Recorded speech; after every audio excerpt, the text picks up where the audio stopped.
Kaixo, egunon. Aidora naz, eta gaurkoan, Euskelaneko jardunaldi honen baitan, emuneko alkularizioi eskatu jakun enpresen gizarte erantzunkizunari buruzko kokapen bat edo egitea, ez?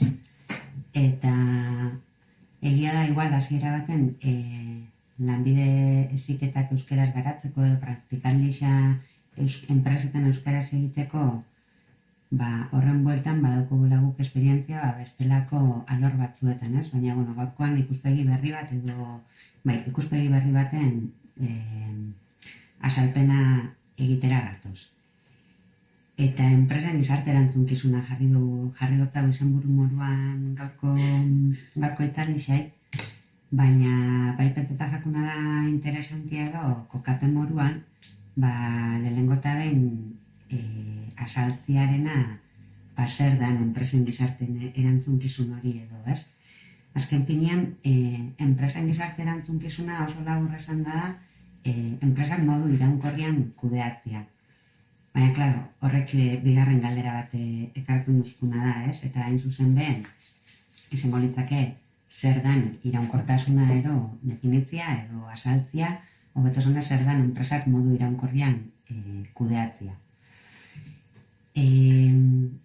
Enpresak gizartean parte dien, pixkat beheko irudia horrekin hori adierazteko asmoa daukotez, enpresak ez diela elementu isolatu bat, ez di irla bat, inungo harreman barik dauzenak enpresa edo lurralde baten kokatuta, baizik eta, beraien jardueran ondorioz, gertuko gizarte horretan edo, inpaktu bat daukien entidadiak die enpresak, ez? Eta inpaktu hori bai izan leike positiboa edo negatiboa baita, ez? Baina, azken finean, argi eta garbi guztia nahi duena da, harreman horiek existitzen diela, ez? Gizartearekin dauzkanak. Eta enpresak iraunkorrak diela edo izan behar diela edo beto zen da, modu iraunkorrean gestionau bidiela esaten dagoenean, ez garitz soilik alderdi ekonomikoaz berbetan. Noski, enpresa bat iraunkorra izan nahi, ekonomikoki bideragarrixa izan behar da, ez? Azken finean, galerak sortzen dituen enpresa bat baldin bada, luzian, ez dago luze biziraungo enpresa horrek. Baina, bideragarria izatea ezin da edozein presiotan izan. Hor, balantze irukoitzaren terminua garatu zauen Jon Elkintonek 2004an, ez da horretik sortutako termino bat izan, eta horra aipatzen dena da, ekonomikoa edo alderdi ekonomikoa oso garrantzitsua da enpresa baten kudeaketan, baina beharrezkoa da baita ingurumenai eta alderdi sozialai bai erreparatzea, ez? Azken finean, 3 alderdi horreitan daukolako inpaktua edo ukileikelako inpaktua enpresa batek. Beraz, iraunkortasuna izango litzake, irudi honetan agertzen den moruan, ez? Ez soilik arlo ekonomikoa, ez soilik ingurumena, ez soilik soziala, zine hiruren arteko oreka bat bilatzean, edo hiru esparroiek kudeatuz, modu orekatu baten, hor saiatuko ditzake iraunkortasunerantz urratsak emotia edo, ez?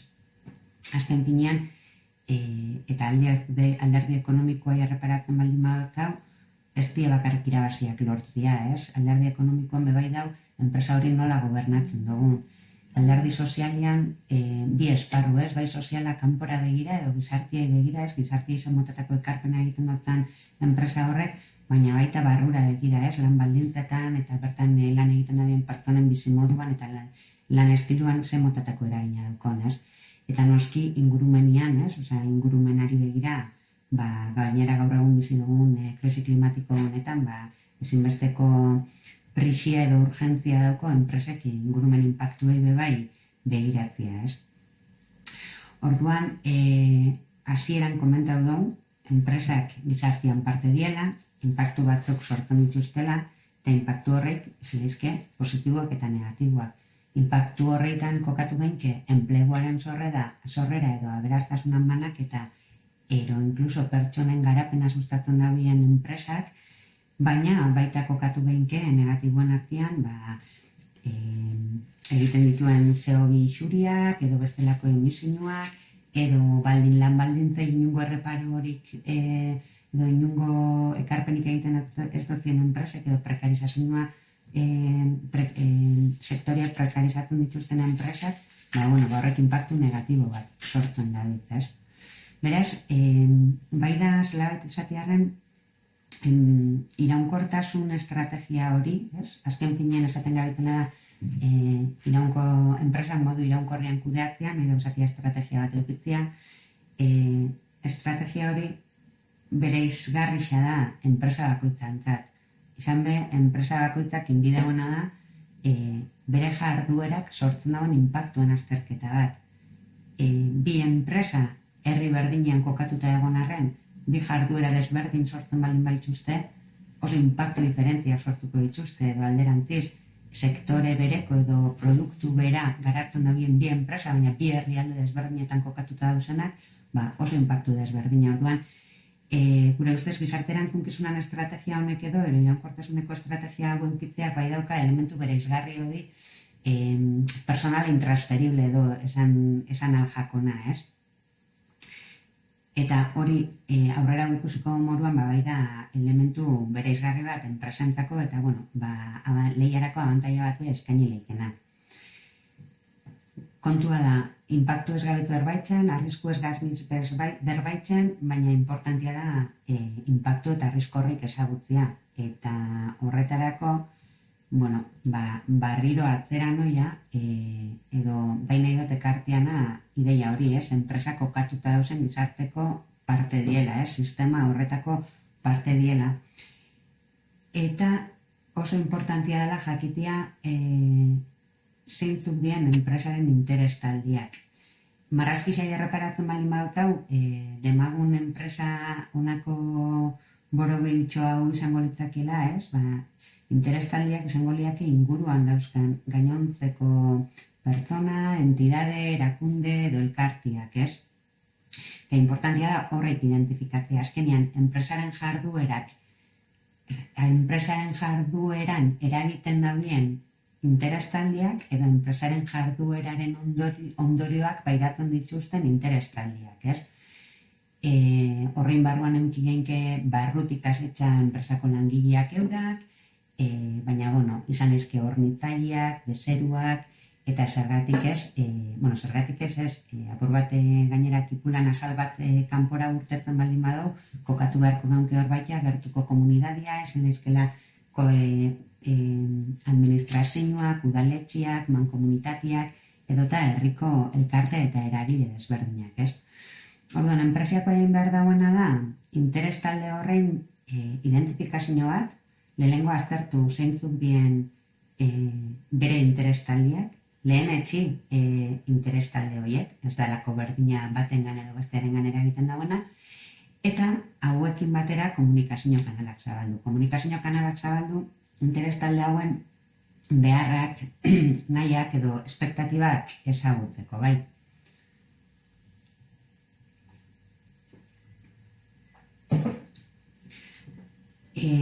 Ikusten da moduan aldebiko edo norabide bikoitzeko harremana dalako, interestaldeek enpresaren eragina daukie eta enpresak interestaldeen eragina daukie. Eta, komunikazio kanal hauek zabaltzea oso importantia da. Enpresen gizarte erantzunkizuneko edo iraunkortasuneko estrategia bat montatzeko, diseinatzeko. Orduan, laburbilduz, gaur ez dalako asmoa izugarrizko sakontasunezko itzaldi bat eskaintzea, baina 3 ideia nagusi edo enpresen gizarte erantzunkizunan markoan inguruan, Batetik, iraunkortasunak edo enpresak gizartearekiko erantzuleak diela esaten du, iraunkortasun estrategia bat baldin badaukia, beti iraunkortasuna dimentsio hirukoitzean ulertuta, probat marrazki honek azaltzen duzkuna irudikatuz.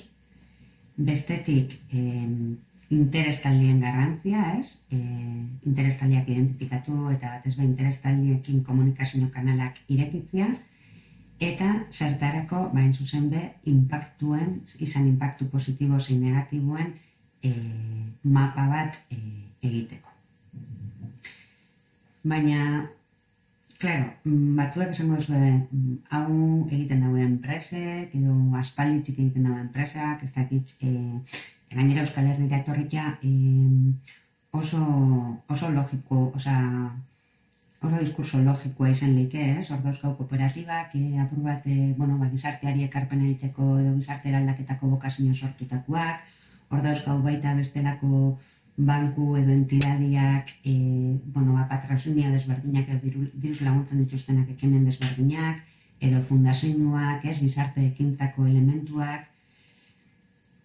Eta bai, egisa da, inguruko enpresa askok praktika asko dituztela, eta posible dela praktika honen multzo oso handi bat lortzea, baina enpresen gizarte erantzunkizuna praktika honen multzo bat baino haratago doia. Enpresen gizarte erantzukizunak beste perspektiba batetik begiratzeko eskatzen duzku, ez? Ipar bat markatzea, eta ipar hori iraunkortasunean egongo litzake. Eta bertara iristeko modu antolatuan estrategia bat garatzea edo, ez? Gainera estrategia hori enpresako negozio estrategian kokatzea zehabiz berbaiten, hau da, ez da bakarrik misio edo bizio batzuk eukitzearena, sino helburu partekatu bat eukitzea enpresak eta helburu partekatu horrek gainera helburu partekatu hori iraunkortasunekin lerrokatuta egotearena, ez? Eta zer da, moda bat da, azken aldizan bolo-bolo entzuten gabetzen kontua da, eta bolo-bolo entzuten gabitz, eta gaurko ustote lehenengoko orduko praktika batzuetan bebai agertu da, ez?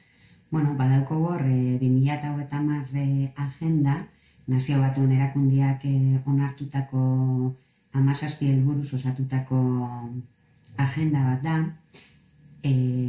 Badator hau 2015an onartu zen, eta 1000 urteko helburuak ordezkatzera datorrez, pizkat haratago joateko, eta 17 helburu hauek azken finean bebai, horretara datoz, iraunkortasuna lantzeko, ez? Gainera esan beharra da, lehenengo aldizia dela igual, Nazio Batuen Erakundiak enpresak interpelatzen dituela, ez? Hain zuzen be, 2030 edo agenda 2030 hau, ez da soilik administrazio da udaletxietan garatzeko elementu bat, baizik eta enpresak interpelatzen dituen agenda bada, ez? Azken finean, enpresa bakoitzak azterketa bat egin beharko lauke bere jarduerak 17 helburu hauetako zeinetan inpaktatzen dauen positiboki eta zeinetan negatiboki, eta positiboki inpaktatzen dauen horri begira, jarduerak areagotu beharko lituzke eta negatiboari begira, gutxitu edo konpentsatzeko mekanismoak garatu, ez? Orduan, 2030 agenda hau eta garapen iraunkorrerako 17 helburu hauek uste dugu pizgarri bat izan laizkiela, baina bada beste pizgarri bat Espainiar Estatuaren kasuan, eta da 2018an onartutako lege bat, ez? 11/2018 legia, zeinak informazio ez finantzarioa eta diversidadiari buruzko informazioa reportatzeko eskatzen dutzean ezaugarri jakin batzuk dituzten enpresen.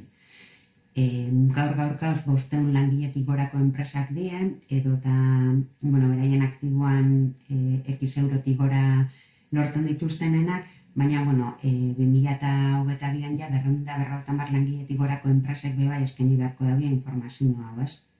Eta, uste dugu, lege eskakizun hau bebai beste pizgarri bat izan dakiela enpresek gizarte erantzunkizuneko estrategia hori garatzeko. Zehazki, legiak eskatzen dagoena da, jarraian agertzen dien 5 arlo hauen inguruko informazioa motia, bai ingurumenai dagokizuna, pertsonak eta lan baldintzai buruzkoa, ea enpresa barruan giza eskubidekiko errespetua nola lantzen den, ustelkeria eta eroskeriaren kontrako borrokan bebai ze urratsen moten dituzten, eta gizarteari zemotatako ekarpena egiten dutzen, ez? Baina ez egiten dagoenari buruzko informazio bat emotia, baizik azaltzia ze politika dauzkan esparru hauetan, ze kudeaketa sistema, ze helburu jartzen dituen urterik urte eta ze emaitza lortzen dituen, ez?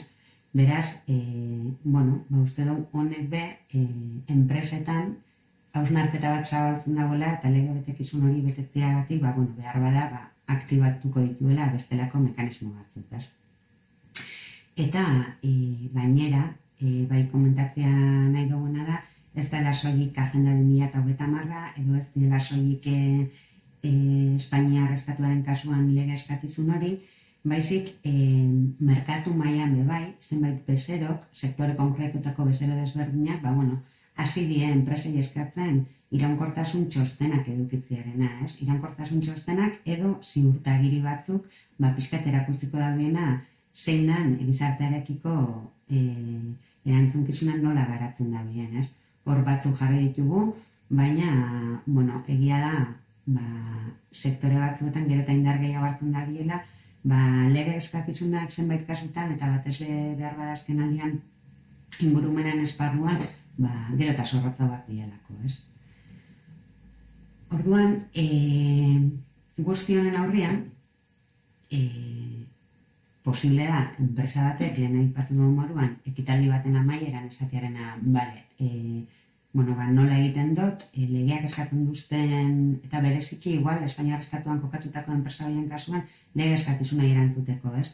Zer da reportatuko dutena, egin naikena da,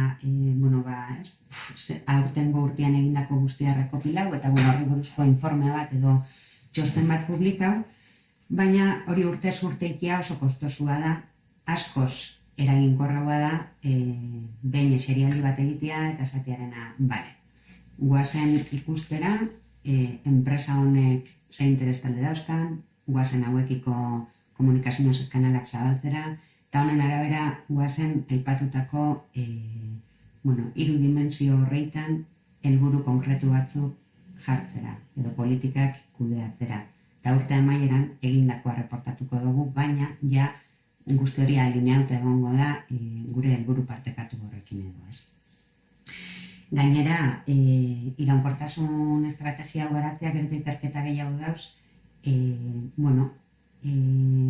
laguntzen da biela eta interestaldien konfiantza areagotzen, interestaldiekin konfiantza areagotzeak esan nahi dauzin esgarritasuna irabaztea, esan aldau baita merkatuan posizionamentua hobetzea, baina bai ekartzen dagoena baita da komunikazio kanal horrek zabaltzeak arriskuak aurre ikusteko gaitasuna, ez? Eta etor daitezken arriskuei aurre hartzeko gaitasuna garatzea bai, ez?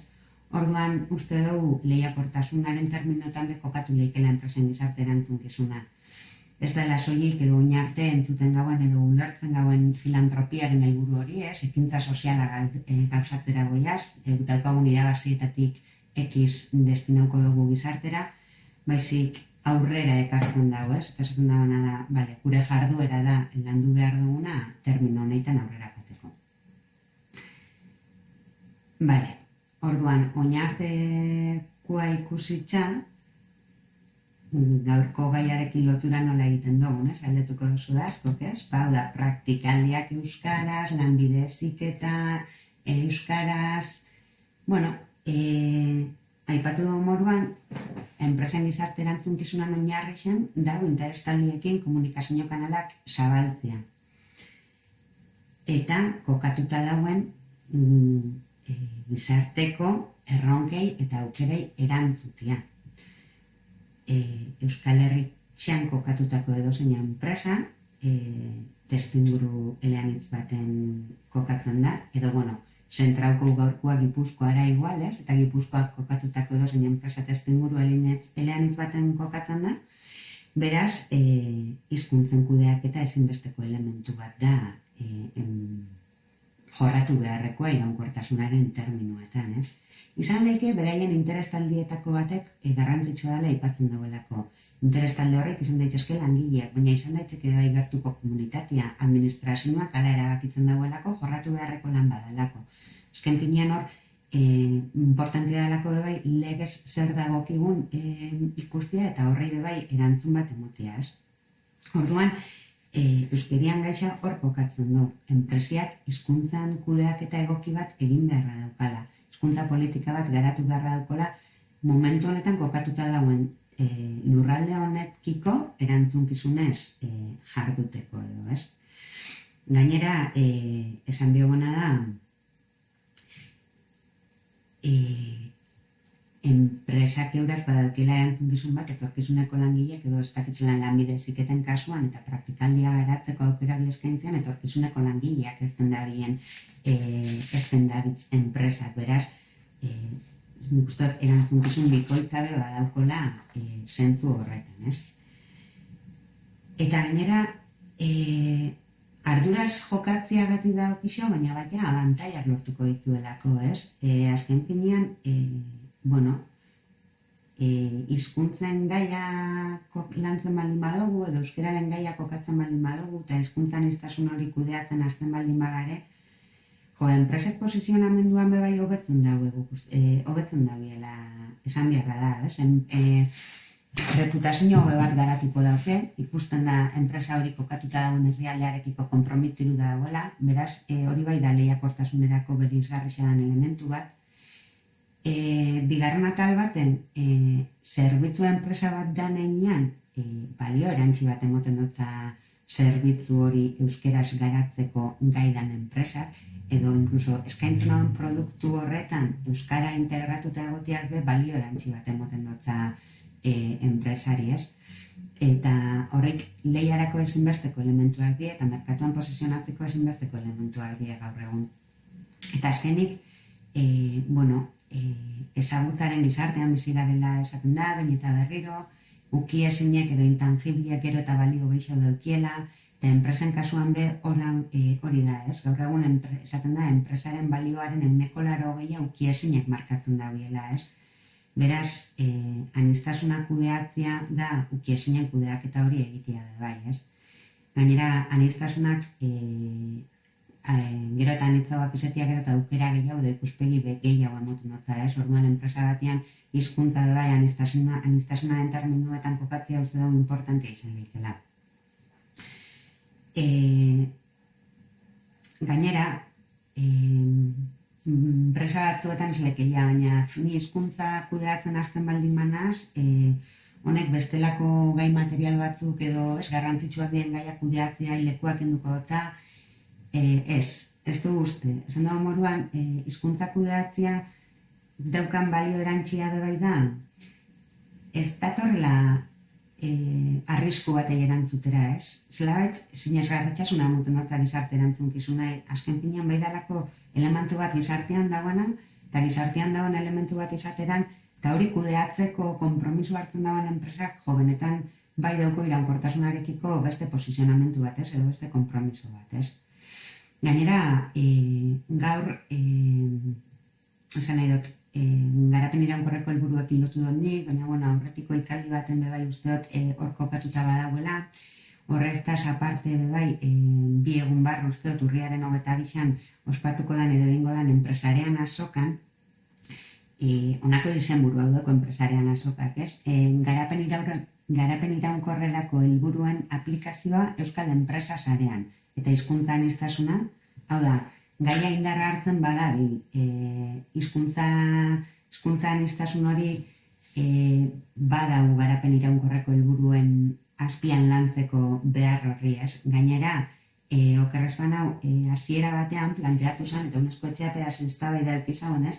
17 helburu izan behar dien, edo 17 gehi bat, ez? 18 helburu bat eduki behar dugun, hizkuntzaren garapenan ingurukoa, ez? Hizkuntza eta kulturaren garapenan ingurukoa. Gaia landu zan arren, ikusi zen hizkuntzaren elementua nahiko elementu transversala dela, eta 17 helburu horien artean bebai landu daitekien helburu bat badala, ez? Eta hain zuzen be, Eusko Jaurlaritzak 2018an argitaratu duen Euskadi Basque Country 2030 agenda, eta agenda horren baitan, azken finean dela administrazioetik nola egin ekarpena 2030erako zehaztako helburu horiek, horietako 2 helbururen barruan kokatzen dago, eta gaur gainera bete betien dago zen helburuak die, gaurko lanbide heziketen testuinguru honetara ekarrikia, ez? Batetik, 11. helburua, garapen iraunkorreko 11. helburua da, hiriak eta giza kokaguneak inklusiboak, seguruak, erresilienteak eta jasangarriak izatea lortzea edo, ez? Eta ikusten dugu helburu honen barruan, 2 helmuga hauek zehaztu dituela, edo zehaztu diela Euskadi Basque Country 2030 agenda horren barruan, ez? Kultura eta kultura ondarea dinamizatzeko eta sustatzeko estrategia bat bultzatzea eta Euskararen erabilera sustatzea, ez? Azken finean, jasangarri edo iraunkorri izate horreitan bebai kokatzen dagoelako hizkuntzaren gaia, ez? Eta horretaz gain, laugarren helburua dela guztiontzako kalitatezko hezkuntza inklusibon, ez bidezkoa bermatzea eta etengabeko ikaskuntzako aukerak bultzatzea, hor kokatzen ditu bebai hizkuntzarekin lotuta batetik eleaniztasuna eskolan bultzatzea, baina baita lanbide heziketei zuzenean eragiten batzen ez, enpresen beharrai eta personen enplegagarritasunei erantzuten dien bikaintasunezko lanbide heziketa finkatzea, laugarren iraultza industrialaren erronkak bereziki kontuan hartuta. Eta uste duguna da, enplegagarritasuna hitz egiten gabiltzenean 2020an eta Euskal Herrian edo Gipuzkoan zehazki enplegagarritasuneko ezinbesteko elementu bat Euskararen ezagutza dela, ez? Horretaz gain, Gipuzkoako Foru Aldundixak baita 2020-2023 plan estrategikoaren barruan analisi bat aurkezten da, plan estrategiko horretan zehaztutako ekintza eta helburu desberdinak ze ekarpen egiten batzen garapen iraunkorreko helburuei, ez? Orduan, ikusten duguna da, moda bat izen leikela, baina, batzuetan modak be aldeko haize bat eskaintzen duzkula, ez? Lehen esan duguna, aldeko haize bat dauku baita lege eskakizun bat dagoelako, baina estatuan kasuan eta irizpide edo ezaugarri berezi batzuk dituzten enpresen kasuan, baina uste dugu horrek, pizgarri horrek batzuetan edo ondo aprobetxatu behar ditugula etorkizun hurbilean ditugun erronkei erantzuteko, ez? Azken finean, hau da nabantzun ostean, nik uste baldera bat badagoela, ez? Enpresei eskatzerakoan praktikaldiak euskeraz eskaini behar dituztela edo aukera hori bermatu behar dauela eta galderia baldima zertarako, ez? Edo ze balio erantxe mote ustonek baino, ez? Nik uste dela gizartearekiko erantzunkizunez eta dagokigun arduraz jokatzeko, ez? Azkenean iraunkortasunaren bidian doian masa horretan, tantaka bat gehiago izeteko, ez? Gure ekarpen hori edo enpresekin lekien ekarpen hori baliagarria izeteko bai gertuko komunidade horren garapenean. Beraz, hauxe da gaurko prestatuta gaukena gure aldetik, esatia nahi nagoena zan, dozein zalantza, ekarpen edo dana delakoa horri idazten dutzuet nire posta elektronikoa, eta bertara bideratzeko aurrez aurreko saio bat izango balitz, ederra litzake hon, galderantzunetarako aukeria eskaintzia, nik uste dut gaia berrixa da eta bolo-bolo da bien arren zalantza edo inkluso batzuetan, ez, mespidati begon geike, ez, horrelako gauzak, basurgeriarako edo garbiketarako balixo leikielako, baina pena da, beraz, aurrera ube badauko aukeria elkarrekin egoteko, eta beste barik hemen itxiko zaituet. Eskerrik asko eta zaindu, ondo izan.